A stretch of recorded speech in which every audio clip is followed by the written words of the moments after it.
Hello दोस्तों, नमस्कार। मैं अपने यूट्यूब चैनल में आप सभी का स्वागत करती हूँ। बेटी विवाह वर्णित गीत अच्छा लगेगा तो लाइक कीजिएगा, नए हैं मेरे चैनल पर तो सब्सक्राइब कीजिएगा और कमेंट में बताइएगा कैसा लगा मेरा गीत। अरे रोवेली सुंदर हो बेटी आमा के हो पंजरवा। अरे रोवेली सुंदर हो बेटी आमा के हो पंजरवा।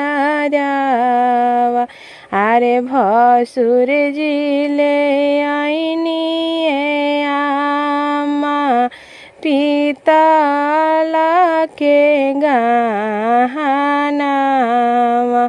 अरे भसुर जी ले आईनी आमा पीतला के गहनावा।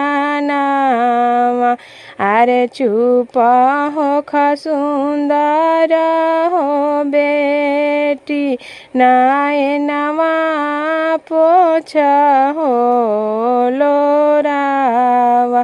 अरे चुप हो सुंदर हो बेटी नयनवा पोछ हो लोरावा।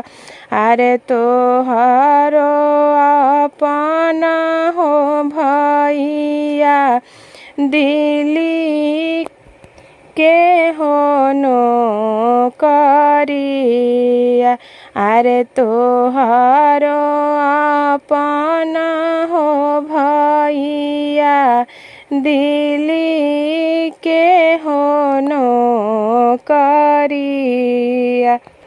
अरे उहे ले आई है हो बेटी सोना के हो गहनावा।